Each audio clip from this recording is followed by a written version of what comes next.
السلام عليكم ورحمة الله وبركاته. وعليكم السلام ورحمة الله وبركاته.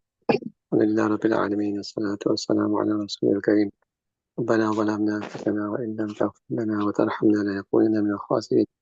سبحانك لا اللهم نوّر قلوبنا بمعرفتك، واشرح صدورنا بنور كتابك وسنة نبيك، واحفظنا عن زلل وخطأ في بيان مرادك. اللهم استعملنا ولا تبدلنا، وجعلنا من الفائزين غير الضالين ولا مضلين. صلى الله على النبي الأمي برحمتك يا أرحم الراحمين. بسم الله.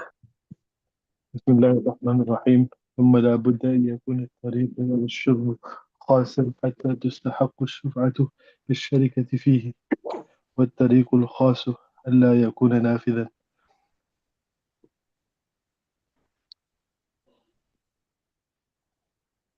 بسم الله الرحمن الرحيم. بسم الله الرحمن الرحيم. So we were doing some miscellaneous masail with regards, actually three masail. One with regards to the sharik in Nafs al-Nabi, in the sharik fi Hakim Nabi, and the after the jihad. So now with regards to the, so we will be finished the masala of the who is a sharik. So they mentioned yesterday that even a person who has a share in part of the property will also be considered to be a sharik fi Nafs al-Nabi. It doesn't have to be a partner, co-partner, co-owner in the entire property or estate or plot.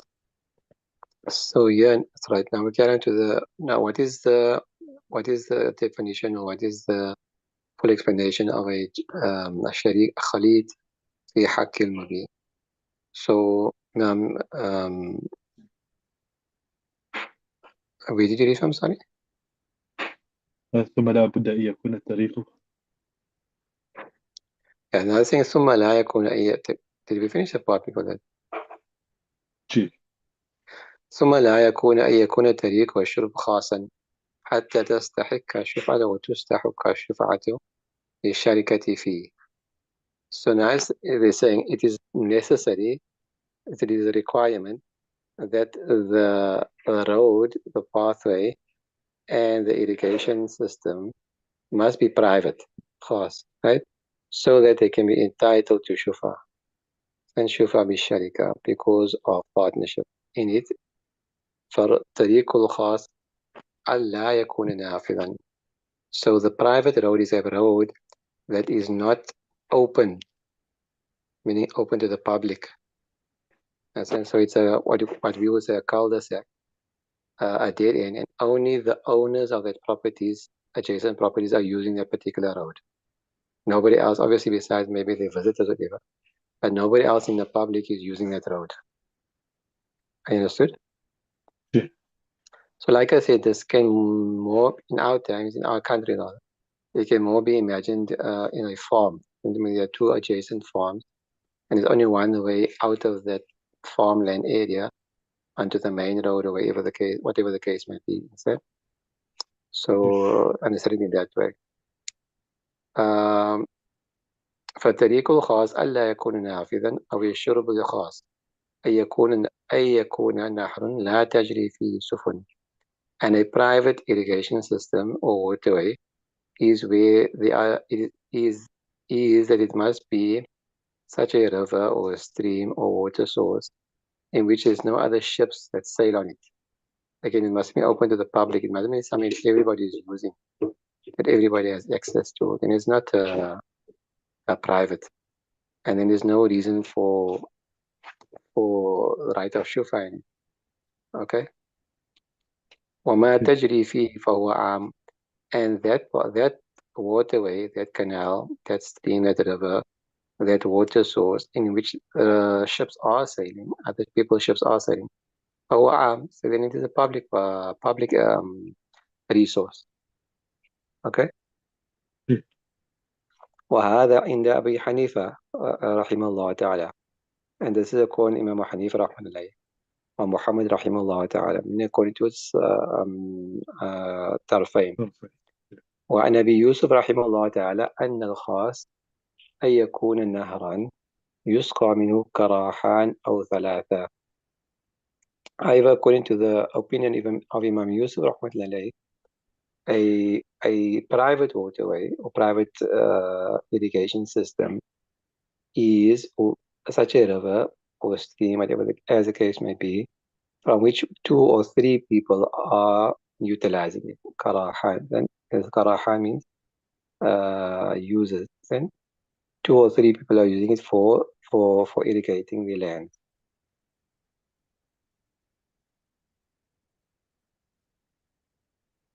Read. وما زال على ذلك فهو عام، وإن كانت سكة غير نافذة. آه، تش... آه، وما زاد على ذلك فهو عام.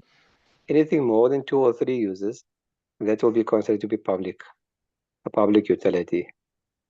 So therefore, again, in this case, there's no reason to give that person حق الشفعة, because the public road open to the public, everybody is using it, or a lot of people are using it. So why? So just because that person happens to be in that particular same space doesn't give him the حق الشفعة. وإن كانت سكة غير نافذة تنشعب منها سكة غير نافذة وهي مستطيلة، فبيع الدار Now, في okay, yeah, you السفلى. just have to you have to look picture this a little, right? Also based upon this another مسألة. فإن كانت سكة وسكة هذا كانت سكة يعني.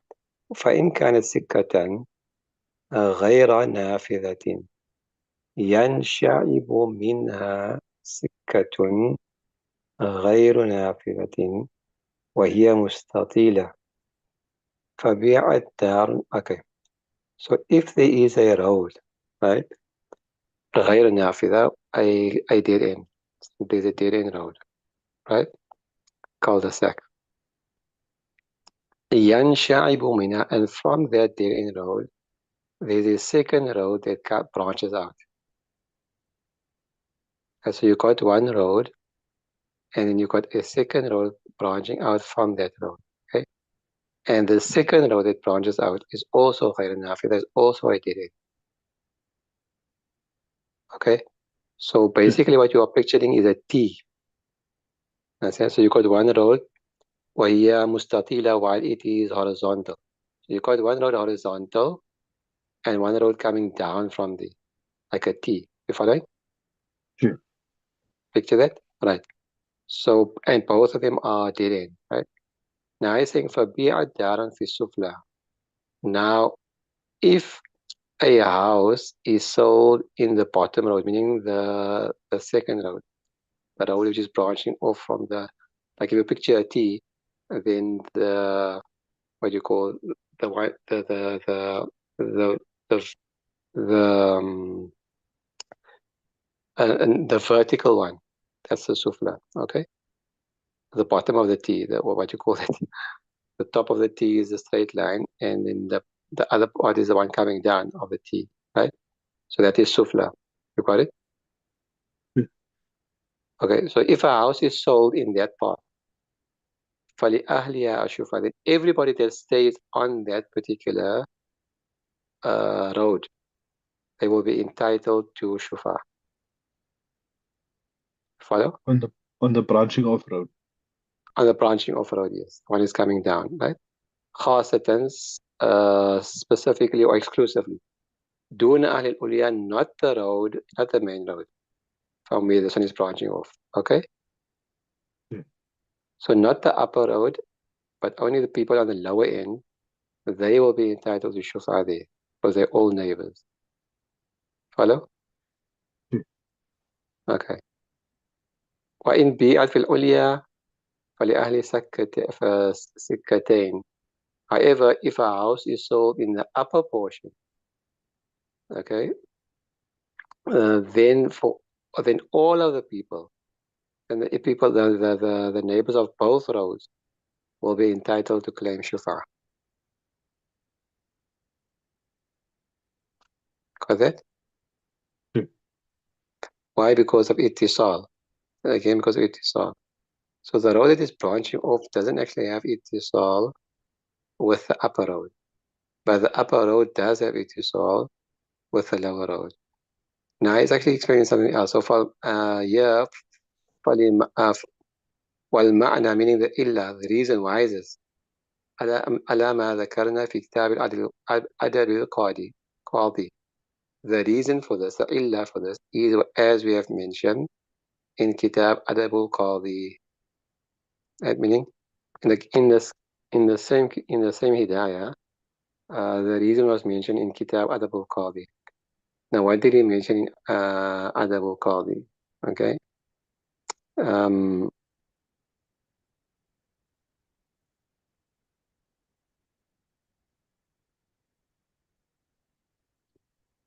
So he's saying that because that upper road, it is open for the people of the lower road to come through.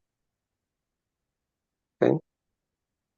Whereas they don't have the right of passage into the lower road. You follow? So what I'm just telling you now, that it is, the bottom road is connected to the top one, but the top one is not connected to the bottom one. There is no ittisal for them.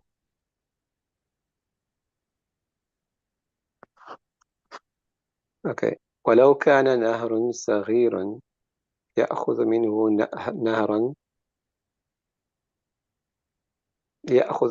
نهر أصغر منه فهو على قياس الطريق فيما بينا. Same thing will apply to a waterway. But if there is a small stream, whatever, from which another small rivulet branches off, say, فهو على قياس الطريق, then the masada will be upon the same as discussed with regards to the road. That all the people sharing the upper river, the should we call it the mother source, they will not be entitled to the rivulet that is flowing from there. Okay, if anybody on that part south. And those people, if somebody on the upper part south from the mother source, then everybody that's living around that particular stream or river will be entitled to shufa. Okay? قال ولا يكون الرجل بالجذوع على الحائط شفيع شركة. And a person who has a jad'a is like a branch or a trunk of a tree. If he has a trunk of a tree against a wall of the neighbor, then he will not be the sharik, the shafi sharika. He won't be a shafi sharika, ولكنه شفيع الجوار. However, he will qualify as a neighborly shafi. He won't qualify as a partner shafi, but he will qualify as a neighbor shafi because of this wall, this trunk being part of the wall, then of the neighbor's wall, or connected to the partner's wall. See? Now this will be, I'm not quite sure, the shurahat also that I checked are not very clear. It would seem, wallahu alam, that they both own the land under it, and they're partners in the land under that, or under the trunk, even though they're not partners in the wall itself. So, wallahu alam, I'll just look for some more clarification somewhere, inshallah. Remind me, inshallah, if you can tomorrow, right? Sure. لأن العلة هي الشركة في الإيقار. So why? Because the illah, the reason a person is a sharik, partner, is if he has partnership, co-ownership in the land itself. And this person doesn't have co-ownership in the land itself. He only has ownership in something which is connected to the neighbor's property. So therefore you can't call him a sharik, but you can call him a neighbor. وبوضع الجذوع لا يصير شريكا. So merely by placing the trunk of the tree against the wall, he doesn't become a partner in the house itself. إلا أنه جار ملازق. However, he is a neighborly, or you can say an adjacent neighbor. He is an adjacent neighbor. Okay. And next door neighbor, as we would say. Okay. Bismillah. والشريك في الخشبة يكون على حائط الدار جار لما بينا. Right. And the partner in in some pieces of wood or plank which is upon the wall, right? So maybe they constructed some wooden structure or something, or like a aftaki, we would say, on the wall, right? They both gave money to construct this aftaki, then over the wall. Okay, it is between them. He is also jar. Imam Bayyana is also a neighbor. Why? Because he's only a partner in a construction on the wall. He's not a partner, co-owner of the plot of the property itself. You follow? So just by him having some connection to the property via this aftaki or this what you call this particular pieces of wood that they put up for whatever reason, doesn't make them co-owners of the property. That doesn't automatically qualify him as a co-owner of the property, because that wooden structure got nothing to do with the property as such. You follow? Okay. So he will remain a neighbor, nothing more than that. Okay, so he's clarifying this. He's clarifying this because remember on top they mentioned any person that has a share in any portion of the property. So he's clarifying this to tell you and to show us that this doesn't qualify as being a co-owner in a portion of the property because the structure got nothing to do with the property itself. Okay? So such a person will remain a neighbor, doesn't become a co-owner, doesn't become a sharik. Okay? You're about to say something, Maf? And now I was about to read the next line. جي بسم الله. وإذا اجتمع الشفعاء فالشفعة بينهم على عدد رؤوسهم ولا يعتبر اختلاف الأملاك.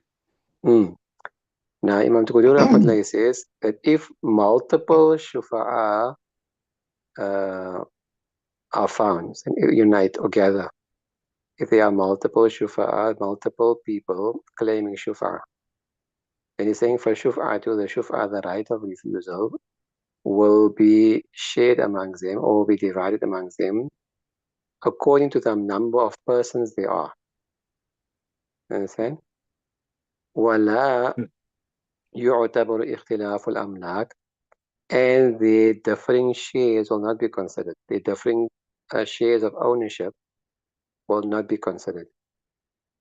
Okay? So okay. وقال الشافعي رحمة الله هي على مقادير الأنصبة. أنصبة قلوب نصيب share. Shafi Rahman says it will be in accordance to the amount of the shares, meaning pro rata.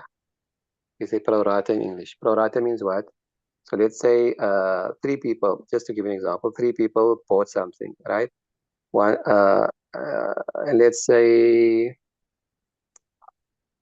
the thing cost 10 Rand, just to make it simple, right?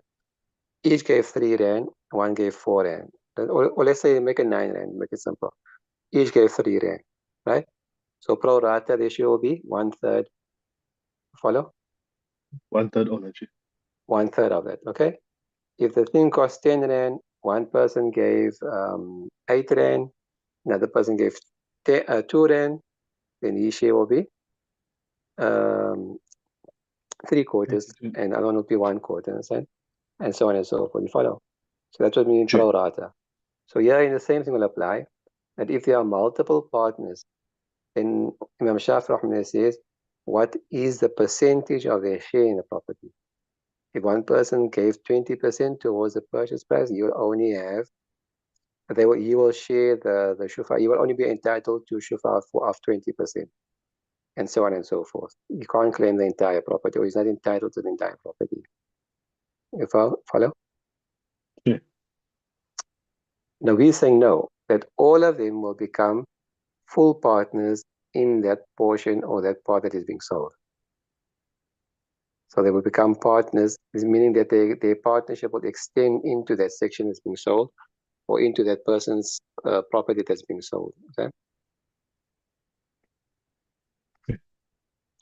Why? لأن الشفعة وإمام الشافعي رحمه الله تعالى لأن الشفعة من مرافق الملك. He said because shufa is part of the benefits of ownership. And shufa, a person is entitled to shufa, right of first refusal. This is one of the benefits of ownership. Rafi, we did this word yesterday. Then,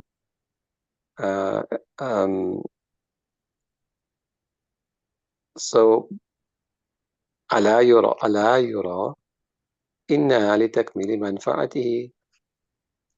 Is it not seen that it is to complete its benefit and benefit of ownership?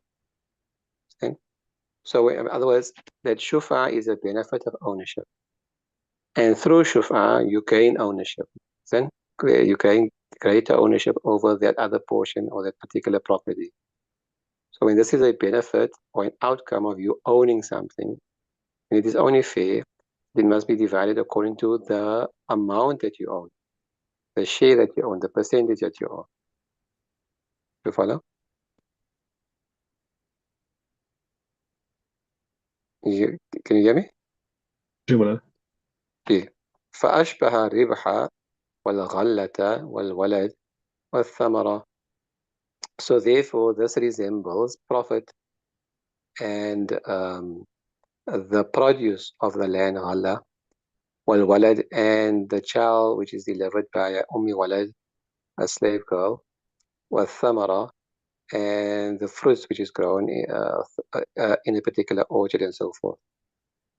Okay, so if you understand, okay, so what he's saying is, he's saying it's like, for example, two people came together, then one person gave, or three people, and one person has 50%, he put 50% of the capital, another person put 30% of the capital, and the last person put 20% of the capital. Now, you and I both agree that whatever profits come, it will be split according to that ratio, 50%, 30, and 20. Okay? Yeah. So in the same way here, the ownership is 50, 30, and 20. So therefore, the Hakul Shufa will also, because it is an outcome and a benefit of ownership, so therefore it must be divided according to that. Ribh, profit, is an outcome of capital, the outcome of the capital that you put in. So it's the benefit, it is the fruits of the capital. So it will be shared according to the amount of investment you put in. You follow? Yeah. So the same thing will apply to Walad also. If there are multiple partners in the Walad and she gives it a child, gives birth to a child, then those three masters or two masters will share accordingly to their share of the Walad.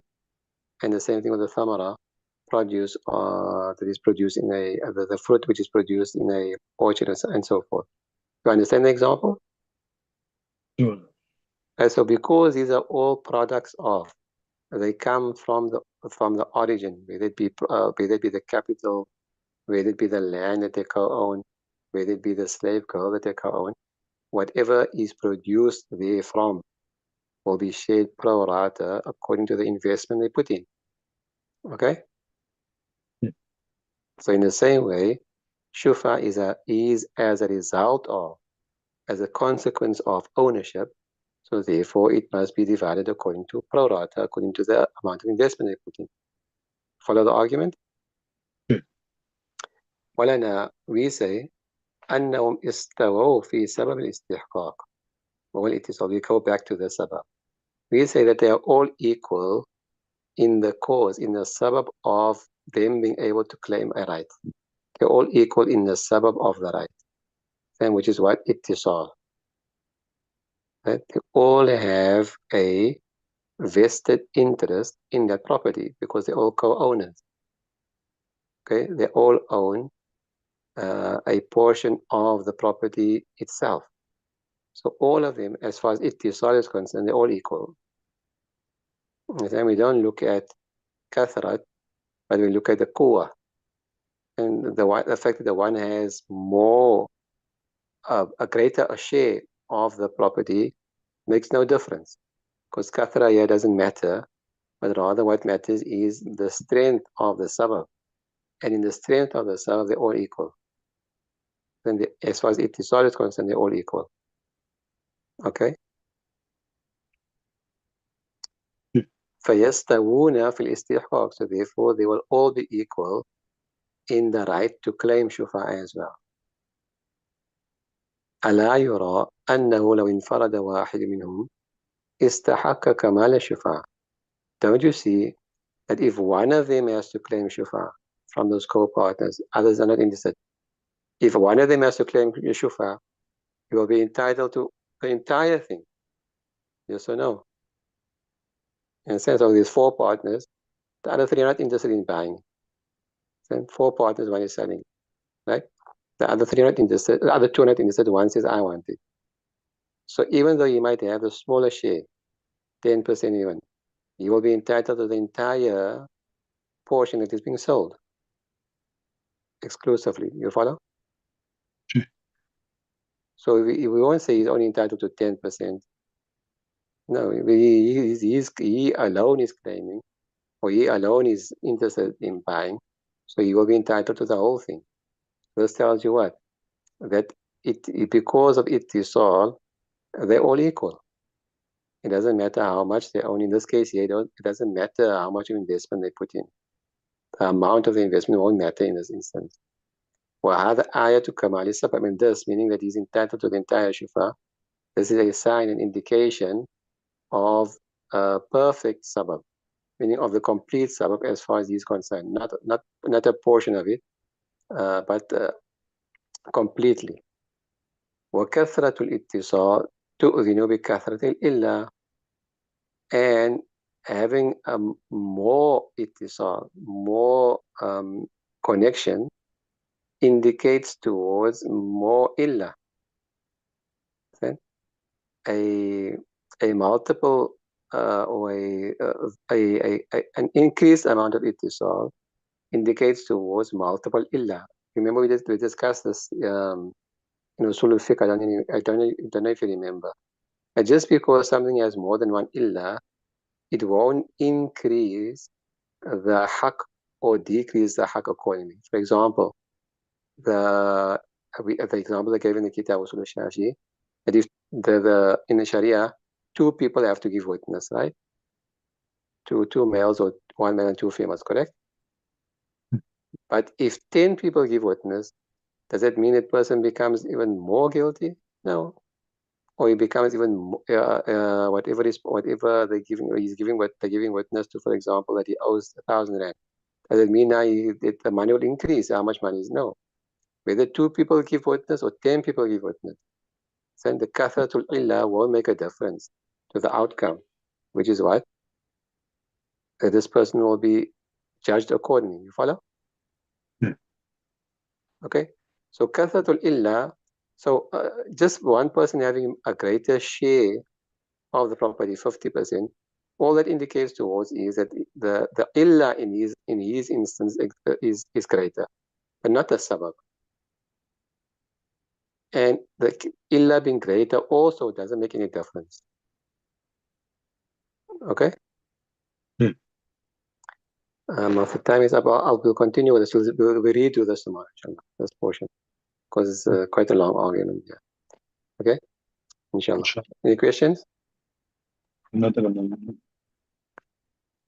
Okay, inshallah. سبحان الله وبحمده سبحانك اللهم وبحمدك نشهد أن لا إله إلا أنت نستغفرك ونتوب إليك. السلام عليكم ورحمة الله وبركاته. وعليكم السلام.